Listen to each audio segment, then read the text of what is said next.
98% of the kiddies that die in Africa die because they haven't got fresh water. And we know how to give them fresh water, we just don't do it.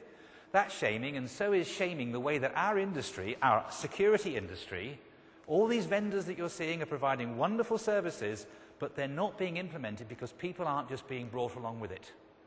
And as a result, it's the simple things that go wrong. All of the security breaches you read about, they're all caused by the Mark I human being.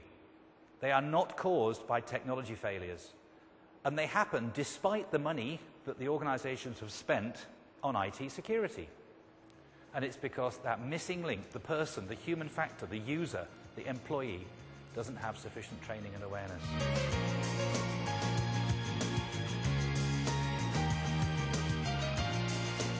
It should be mandatory for all businesses, owner-managers or SME businesses, to make it mandatory that they have some form of security policy. But before they implement a security policy, they need to understand what are the risks. The risks could be remote access, third parties gaining access, people coming in with USB sticks. They need to educate individuals, and the way of educating is enforcing policies. eCrime Wales has a number of very, very good sample policies that can be used, but unless they're used and enforced, mandated, they're pointless in having.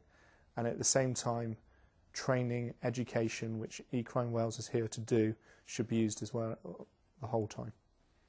As a digital business, it's pretty important we give our staff pretty much unrestricted access to the web. And as with all security, it's vitally important that you get the people sorted first.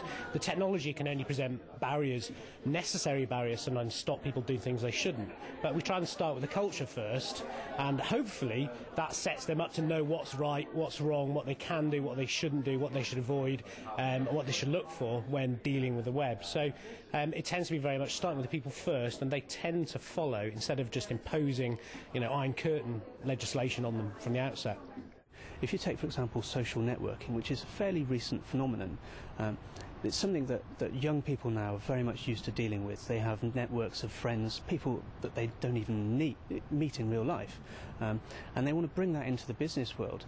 So building up social networks from a professional level and putting in information about who you are, what you do, can provide criminals with a lot of information about the people that they might want to target. So we're seeing increased levels of social engineering, for example, that are feeding off of those sites, the information people put out there, and then coming back into the business. So malware attacks, trying to gain intellectual property that you may have on your network. If they can dress up their, say it's an email, for example, or it could be an instant message, if they can dress that up more convincingly to present themselves in a way that may lower your guard, then that can present a real challenge, because it's keeping pace with those threats, understanding what they are, educating people internally, making sure your policies are up to date about what you're allowed to do, how you should conduct yourself, and combined with the technology in place to allow you to implement those policies and monitor that implementation so that you can actually enforce them if need be. So really, I think the key thing is, think about firewalls as security filtering devices, but they're not the be-all and end-all. They don't necessarily make you more secure. You have to look at the other things that you are then doing, and it's the various layers in which you put things in that make you more secure. And the harder you make it, the more likelihood there is of someone going to go away and leave you be and go to some other site. And that's the best we can do. Jamie has said 3 years ago, I had the pleasure of opening the very first All Wales eCrime Summit.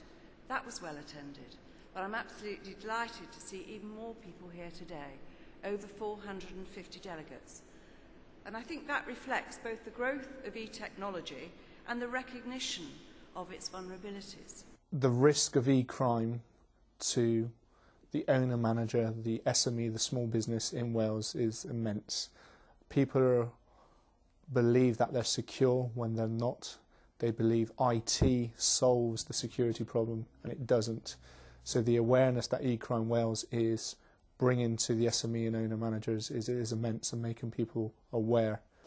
Understanding what you're trying to protect and understanding your business and the sorts of things that go on is the most important thing. You gain by not losing. And when I go into organizations to talk to them about the need for improved security, this is something that bosses can really click into. No one's secure. Not totally. You can do your best. But it's important thinking about things in a different way. And here in Wales, of course, we are the land of small businesses by and large.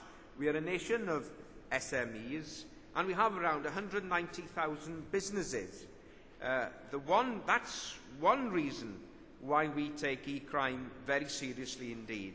We aim to keep Wales a great place and a safe place to do business.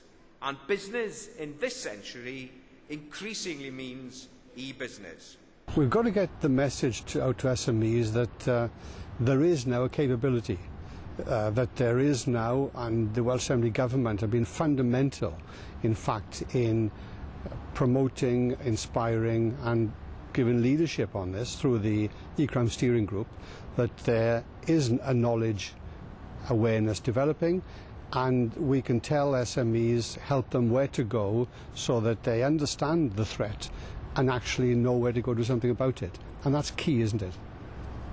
Law enforcement can't deal with providing every aspect of the response to internet crime by itself, which is why it's crucial that we work with industry, government.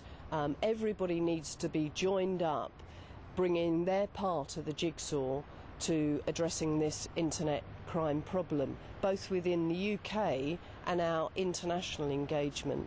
So it needs to be a very holistic response to providing a successful, timely response to internet crime. There is a need for greater integration with the business community and the private sector, and we need to reinforce the message that this project is about e-crime prevention. We don't want business going out of business because of an e-crime event.